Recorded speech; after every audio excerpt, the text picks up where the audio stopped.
A gunshot echoed across Joe Pool Lake, and by sunrise, the perfect couple everyone admired would become Texas's most infamous story. They were bright and ambitious teenagers with big dreams. Diane Zamora was an honor student from Crowley High School who had earned a place at the U.S. Naval Academy. David Graham was an honor student and a cross-country runner from Mansfield High who was accepted into the Air Force Academy. They met as teenagers through the Civil Air Patrol. Their connection grew quickly.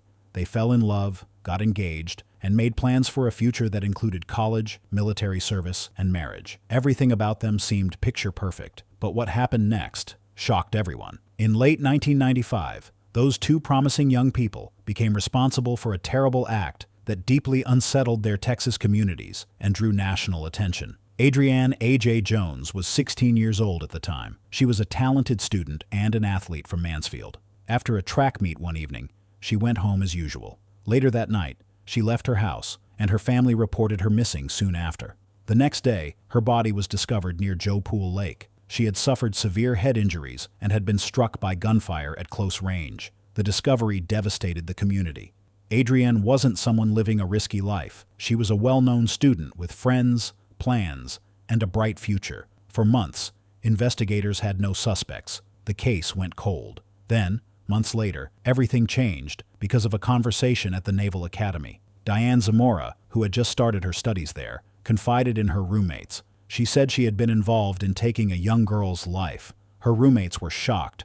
One later testified that Diane had said, "Anyone who got between her and David would have to be removed." Alarmed, they contacted the authorities. Soon after, investigators began connecting old evidence with this new information. The focus turned toward two Academy cadets who had once lived in the area, David Graham and Diane Zamora. Both were arrested on September 6, 1996, following months of investigation and confessions. Why would two high-achieving students do something like this? The prosecution said it came down to jealousy. According to David's statement, he had given Adrienne a ride home after a November cross-country meet. During that ride, they shared an intimate moment. David later told Diane about it. Diane became extremely upset and feared losing him. She demanded that something extreme be done. In his confession, David said Diane told him the only way to make things right between them was to remove Adrienne permanently. He said he felt trapped, that their future together depended on it.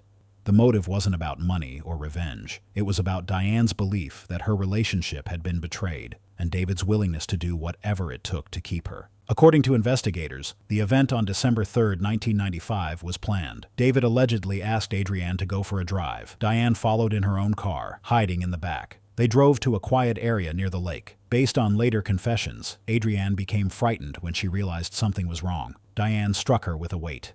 Adrienne tried to run away. David then used a firearm, ending her life. They later cleaned up and acted as if nothing had happened. These details, which included the ambush, the weapon, and the close-range shots, made the act seem deliberate, not spontaneous. Could two young people really plan something like this? And how did they stay calm afterward? The trials and confessions provided some answers. Both Diane and David admitted involvement during questioning, but later tried to change their stories. Diane said she was present, but didn't cause the harm. David, at times, said he acted alone. At other times, he blamed Diane for planning it. Even so, investigators found strong evidence connecting both of them to the scene. Witnesses recalled details that matched their movements. Forensic evidence supported the story. Most importantly, Diane's roommates testified that she spoke about what happened without regret. Prosecutors said the confessions matched the physical evidence in other testimonies. The defense argued that both were pressured and confused, and that each was trying to protect themselves by shifting blame.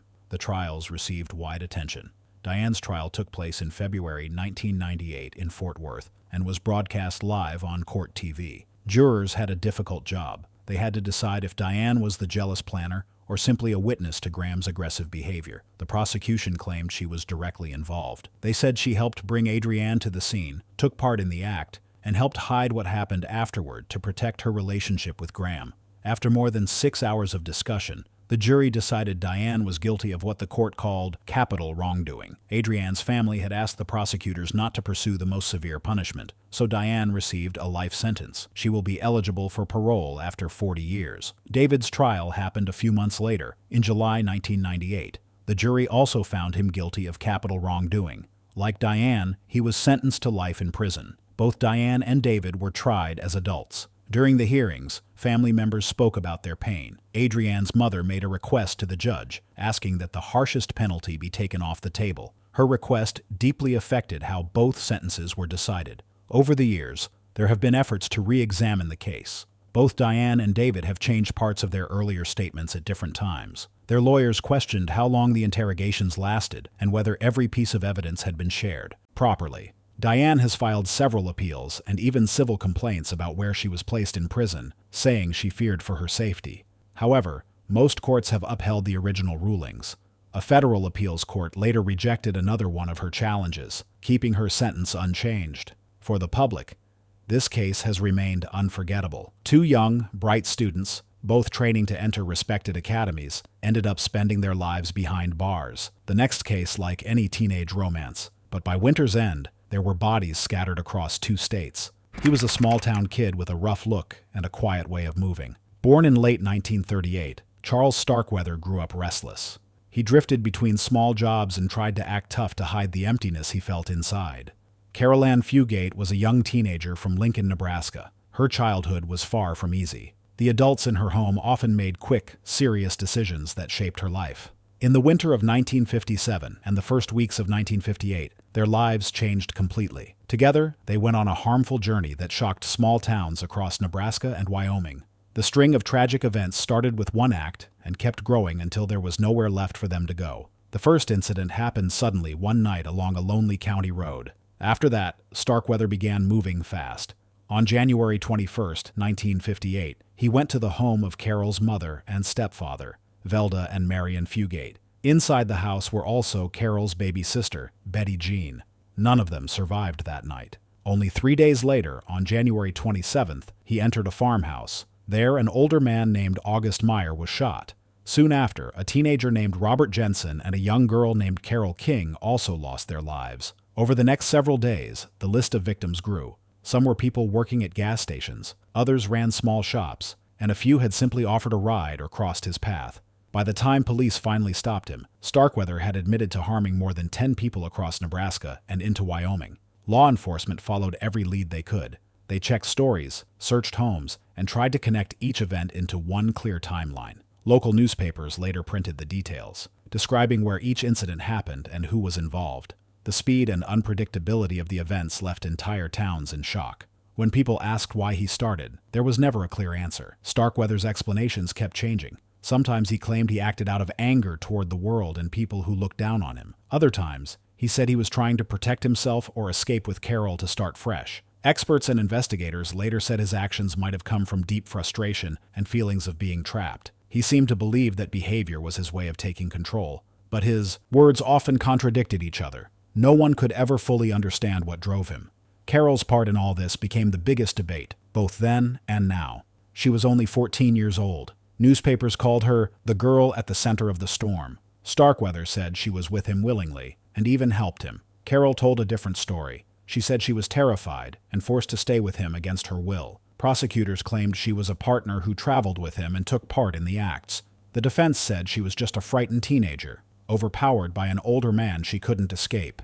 During her trial, both sides presented their version. The prosecution highlighted moments that suggested she helped Starkweather. The defense insisted she acted out of fear and confusion. In the end, the jury had to weigh all the testimonies and decide what they believed to be true. When police finally caught up with Starkweather, it happened after a high-speed chase that crossed into Wyoming. Shots were exchanged, and he was eventually taken into custody.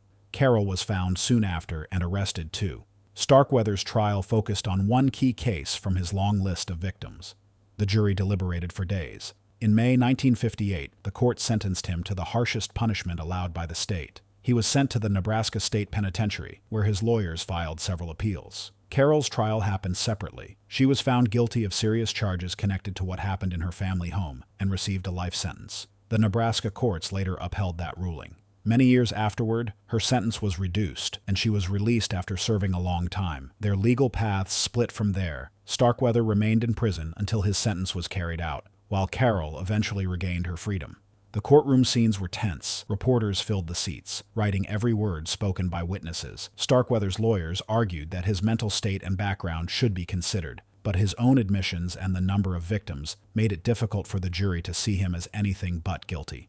Carol's trial was also harsh. She faced an adult court, despite being only 14. The case centered on whether she acted freely or under control. Prosecutors presented witnesses and timelines suggesting she was involved. Her defense painted her as a terrified child who didn't know what to do. In the weeks before his final day, Charles Starkweather became very quiet. He didn't fight any legal attempts that could have delayed his punishment. On June 25, 1959, the state carried out his sentence using the electric chair at midnight. According to official reports, he didn't say anything before the chair was turned on. However, a letter he had written earlier was found and published in newspapers. In it, he wrote to his father that he wasn't sorry for what he had done and said that for the first time, he and Carol were having fun. The letter shocked many people and became a part of how the public tried to understand how two young people had fallen into such extreme acts. His final meal was simple. Prison records showed that he asked for a plate of cold meats. After the sentence was carried out, Starkweather was laid to rest in a cemetery near Lincoln. Some of the people who lost their lives during his actions were buried in the same area.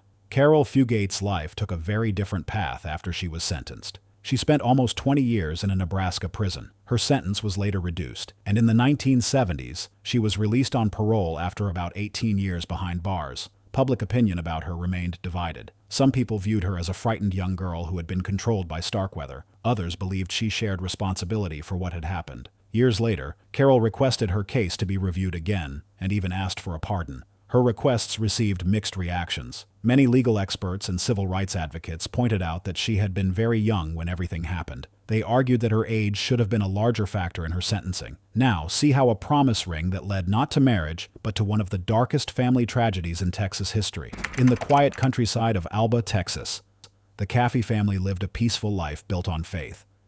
Aaron Caffy was a teenager who grew up in that home surrounded by religion, family, and rules. Her father, Terry, was a youth pastor. Bible verses hung on the walls, and discipline was part of daily life. Erin had been homeschooled for years because she had attention deficit disorder. Later, she returned to public school. Charlie Wilkinson's life was very different. He didn't grow up with the same structure or strong religious values. When Erin met Charlie while working at a fast food restaurant, they quickly became close. Charlie even gave Erin a promise ring that had belonged to his grandmother. To Erin, that ring meant she belonged to him. But her parents didn't approve. They saw things in Charlie that worried them: his behavior online, the language he used, and rumors that he partied and drank. Erin's mother, Penny, asked her to give the ring back and told her to stop seeing Charlie. That decision made Erin furious. Over time, emotions got stronger. Erin and Charlie started thinking about how to remove the people who were keeping them apart. They came up with a dark idea. If Erin's family wasn't in the way, she believed she could live freely with Charlie. At first, Erin even asked another boy she used to date to hurt her family, but he refused. Still, the idea didn't stop there. Over the next few weeks, that dangerous plan grew more serious. On March 1, 2008, things took a horrifying turn. Around 3 a.m, Charlie and his friend Charles Wade went to the Caffy home. Erin waited outside in a car with another friend, Bobby Johnson. When the two young men entered the house, they carried out a harmful plan. Penny, Erin's mother, was shot and then struck with a sword. 13-year-old Matthew, who was called Bubba, was also shot. Terry later said that before it happened, his son screamed, "Charlie, why are you doing this?" 8-year-old Tyler was also targeted in a frenzy. Terry, the father, was shot several times but somehow survived. After the act, the house was set on fire. Badly hurt and injured, Terry crawled through the burning house and then through the woods to find help. It took him more than an hour to reach safety, covering a distance about as long as 4 football fields. Despite everything, he survived. When rescuers found him, Terry told them that Charlie Wilkinson had been one of the people involved. Erin, meanwhile, had stayed outside the whole time. She had helped plan what happened, gave directions, and waited in the getaway car.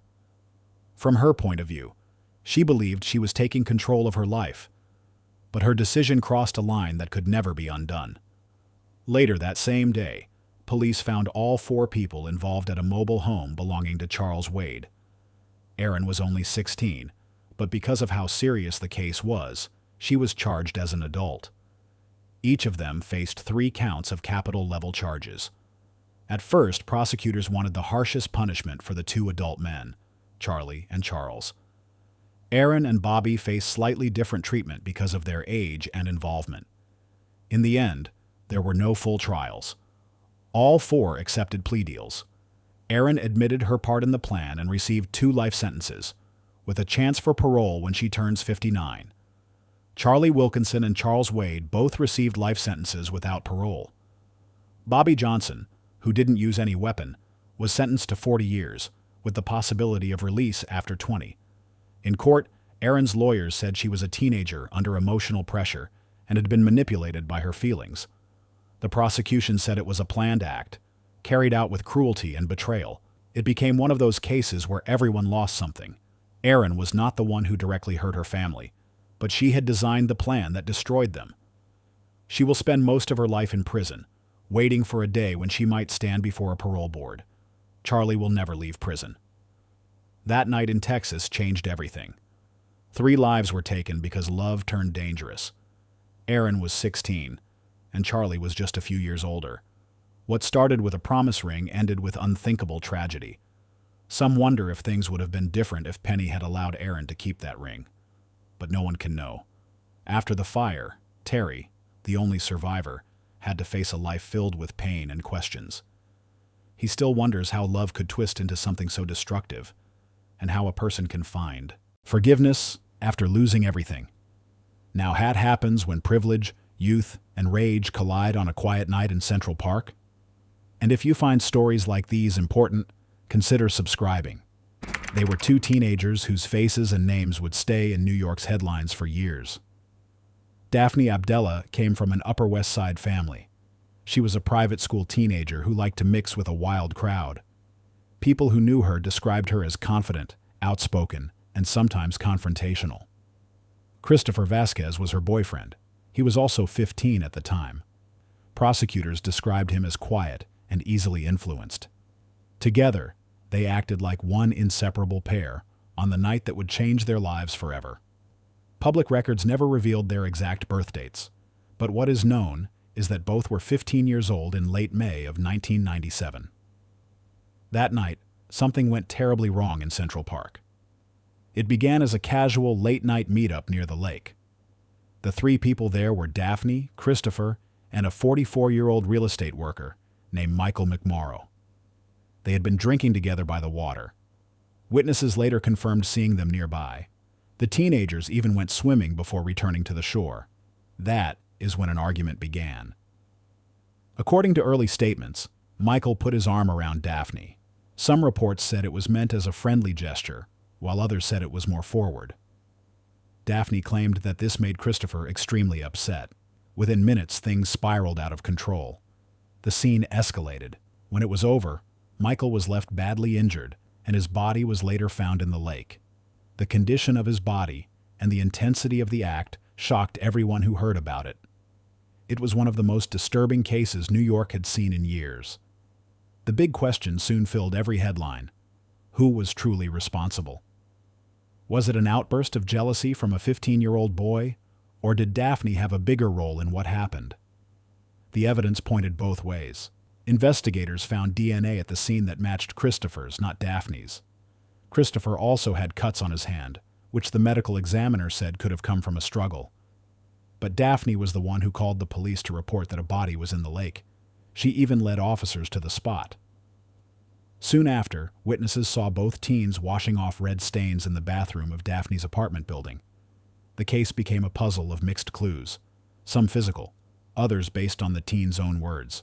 There were no clear eyewitnesses to what exactly happened. So why did things escalate? Prosecutors believed it was a mix of intoxication, poor judgment, and unstable emotions. Some reports said that Christopher had taken hallucinogens earlier that night and became furious when he saw Michael touch Daphne. At one point, Daphne admitted she had also joined in the act, saying she kicked Michael because she thought he might hurt Christopher. Her story changed many times. Later, Christopher's lawyers said Daphne was the one who started it, and that she had manipulated him to take the blame. Each version contradicted the other. The truth likely existed somewhere between their stories. After Daphne called the police, investigators moved quickly. They traced the last people seen with Michael and found the 2 teenagers.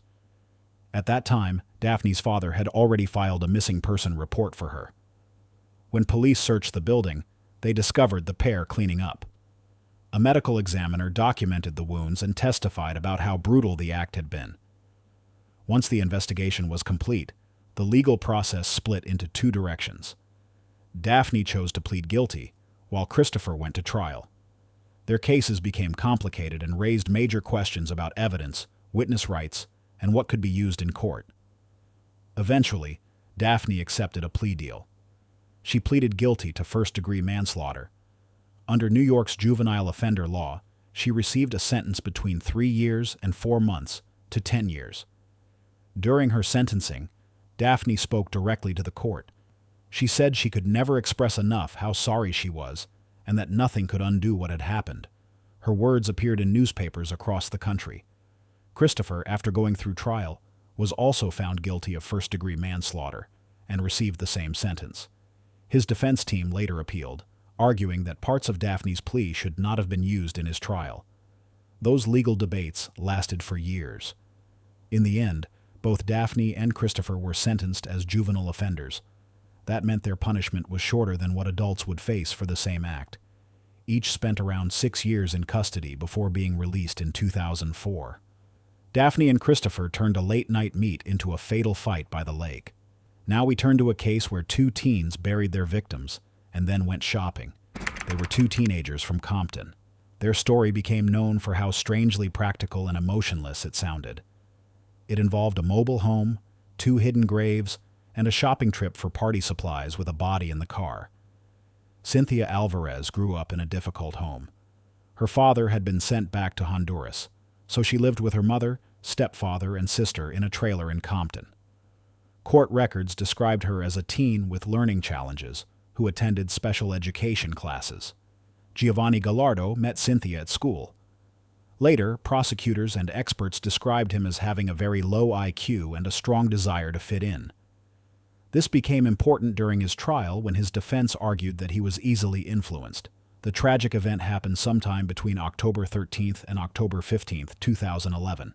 The 2 victims were Cynthia's mother, Gloria Villalta, who was 58, and her stepfather, Jose Lara, who was 51. According to the district attorney, Cynthia and Giovanni entered the mobile home and carried out a planned act. Prosecutors said Giovanni caused harm to Gloria by cutting off her air supply and then struck Jose with a baseball bat and a kitchen tool. Both lost their lives. Their bodies were later placed in shallow graves near the trailer.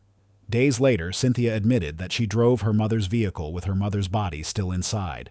She went to buy Halloween party supplies. That single image, shopping with a body in the car, deeply disturbed jurors and the public. The motive, prosecutors said, was selfish and petty. They claimed the teens wanted to steal jewelry and vehicle parts to sell or trade for money to fund a Halloween party. This small goal, paired with the cold actions that followed, became the most discussed part of the case. The defense, however, told a very different story. They said Cynthia had been mistreated and controlled by her parents. They also said Giovanni's low IQ, measured at 57, meant he was very impressionable and acted under Cynthia's influence. One expert explained that people with such scores often want to please others and are easily led. Cynthia's trial came first. The jury saw parts of her testimony and heard the prosecutor describe what happened. She admitted to driving with her mother's body in the car to get party items. Later, she claimed she acted out of fear and pressure. Giovanni's trial came after hers. His jury heard from witnesses, experts, and forensic specialists. Despite the defenses, both juries rejected their explanations. Cynthia was found guilty of first-degree involvement and other related charges.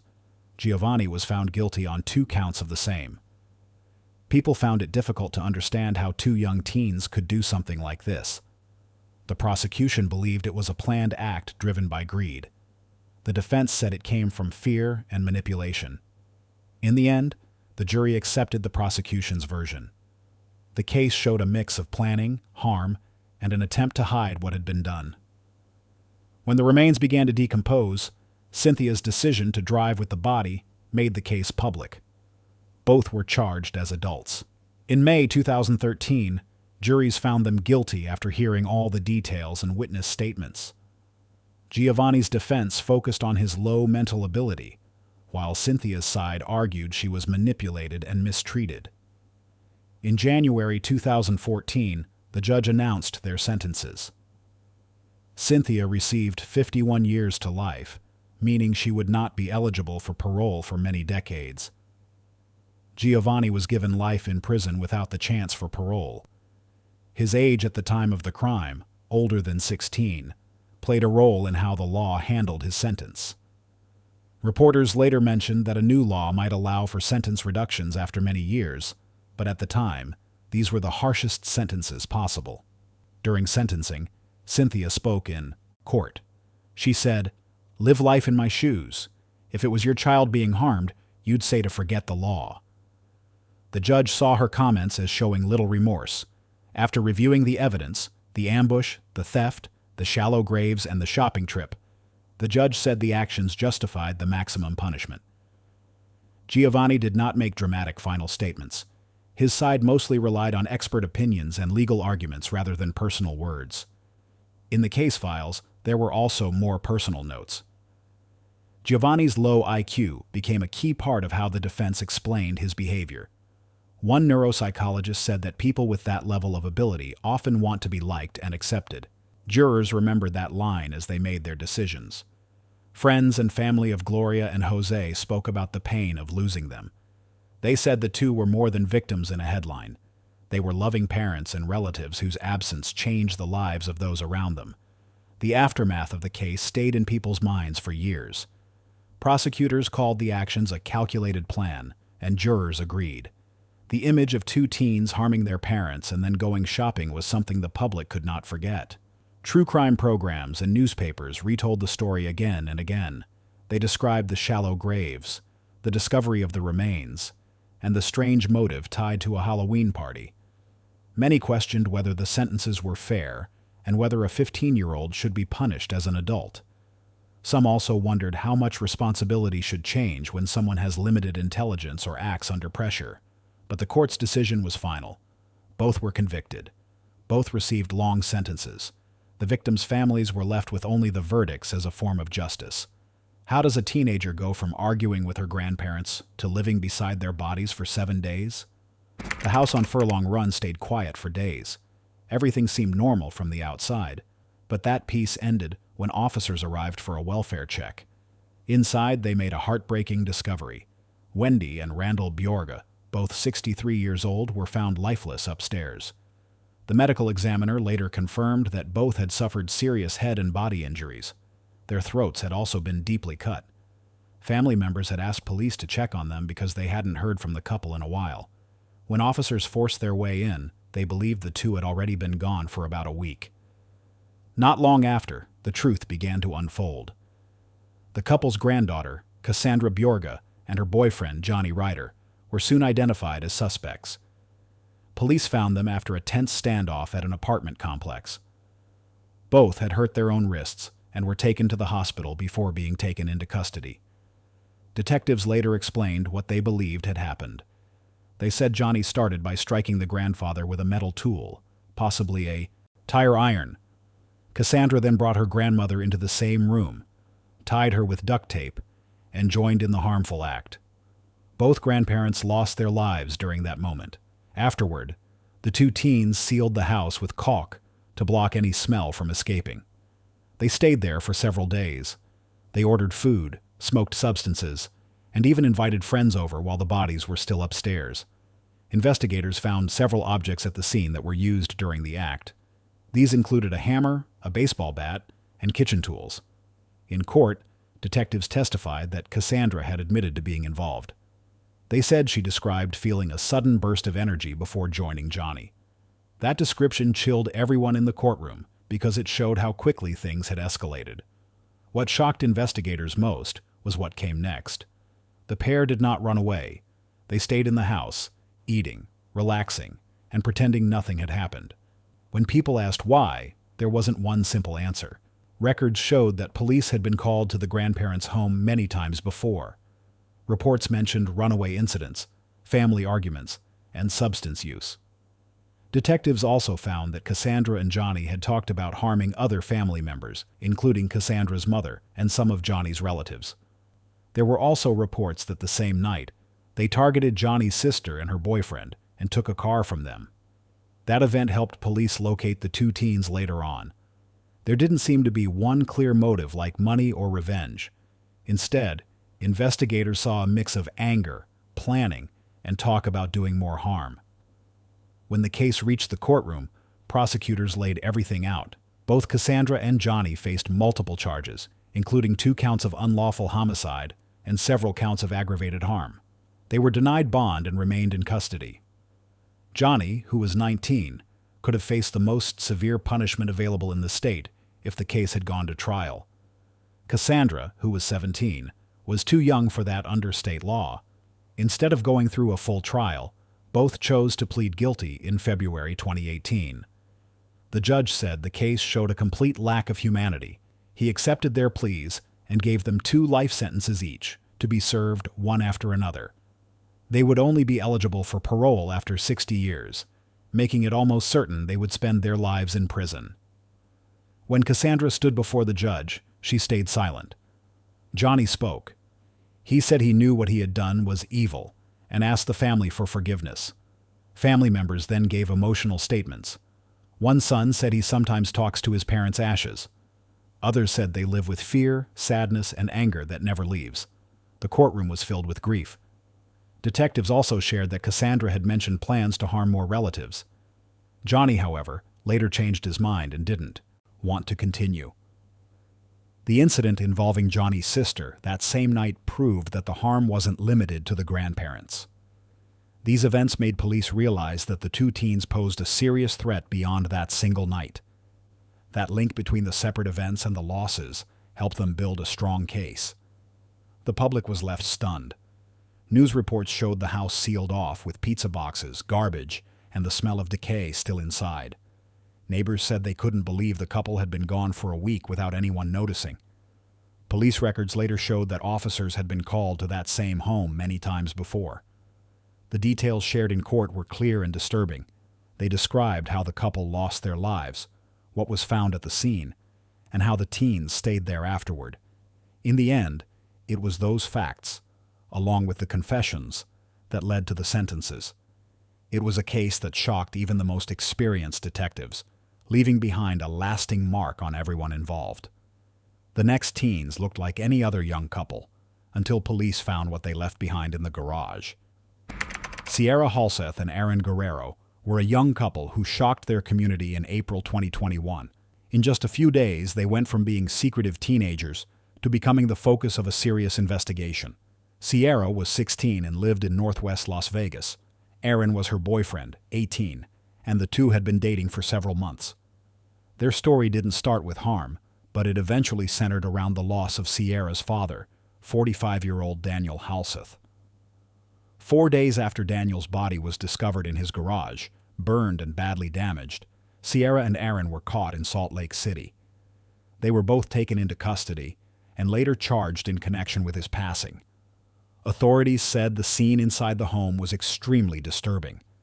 According to reports, Daniel had suffered dozens of sharp injuries, and his body had been set on fire afterward. Investigators said it was one of the most troubling cases they had seen. As detectives began to dig deeper, they found a chain of actions that led to what happened. The teens had made plans to run away, took Daniel's car and debit card, and even tried to set the house on fire to hide what they had done. Surveillance footage and phone records tied them to the scene and then showed their escape out of state. The reason behind everything was complicated. Prosecutors said it started with a relationship that the adults in Sierra's life did not approve of. Sierra and Aaron had been together since mid-2020, and by December, both families discovered they planned to run away. The parents stepped in and tried to separate them, but the couple continued to plan in secret. Those plans eventually led to the event investigators say happened in April.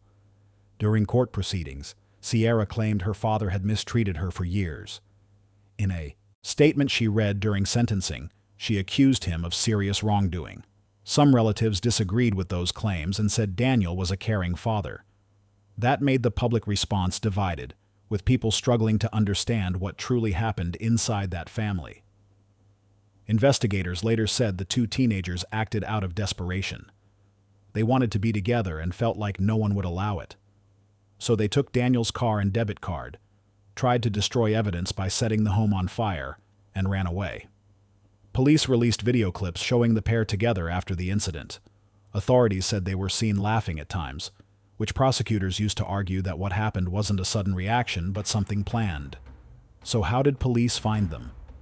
After Daniel's landlord and others grew worried, they entered the home on April 9, 2021, and found his body in the garage.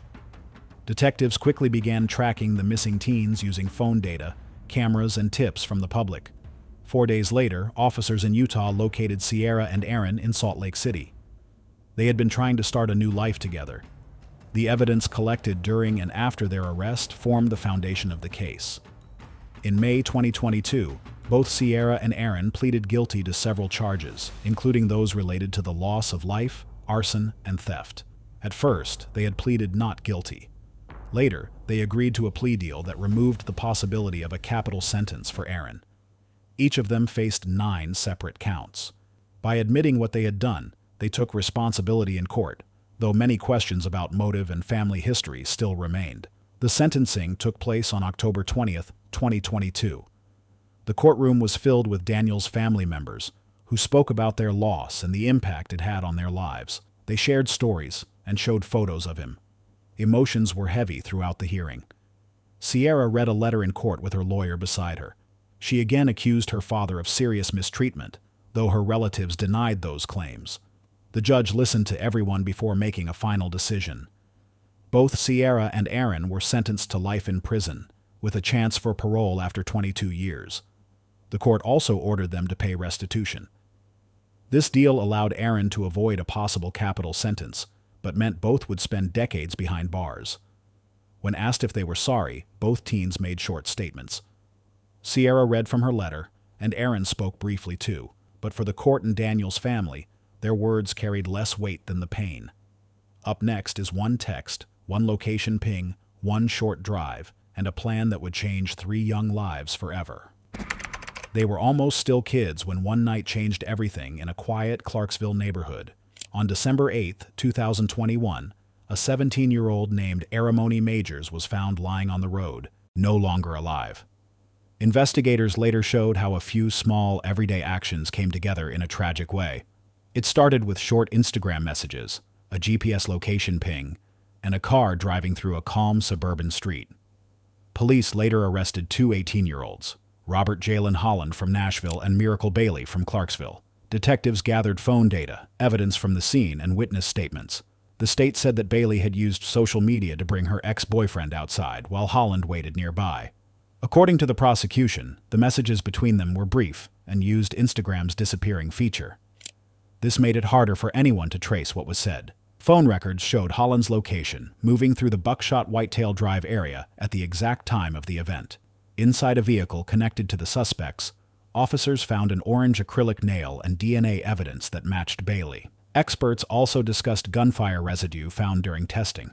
Neighbors told the court they heard loud popping sounds and saw a car speeding away. One woman said she first thought there was an animal on the road until she realized it was a teenager. The state's case was clear. Messages were exchanged, a plan was made, and a fatal trap was set. But the biggest question was why? The prosecution said it all happened because of jealousy and anger.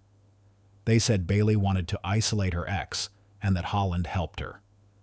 In their closing argument, prosecutors called it a planned ambush. They described a relationship filled with conflict that ended in irreversible harm. The defense, on the other hand, said the investigation was incomplete.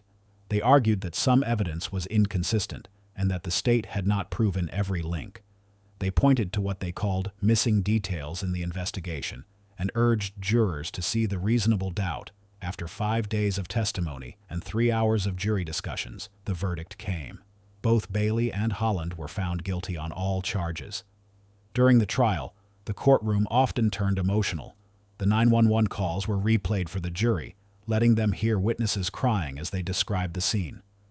An Army veteran told the court he had tried to help Aramoni when he saw him on the ground. Forensic experts explained what their tests revealed, while neighbors described the fear that spread through the street that night. At one point, a juror suffered a medical emergency and had to be taken out by ambulance. The trial was intense and heavy for everyone in the room. Each personal moment reminded jurors that this wasn't just about digital data. It was about a young life lost and choices that couldn't be undone. Police managed to find both suspects quickly that same night. Officers noticed a car they believed was involved and tried to stop it. The car drove off, leading to a chase through the Lincoln Homes area. The chase ended when the suspects ran from the vehicle. Holland was caught after a short pursuit on foot, and Bailey was taken into custody soon after. The prosecution said this quick attempt to flee showed they knew what they had done. Inside the car, police found several items linking both of them to the scene. The defense tried to raise doubts, asking if every piece of evidence truly fit together and whether the investigation followed the proper chain of custody. Still, the jury sided with the state's version.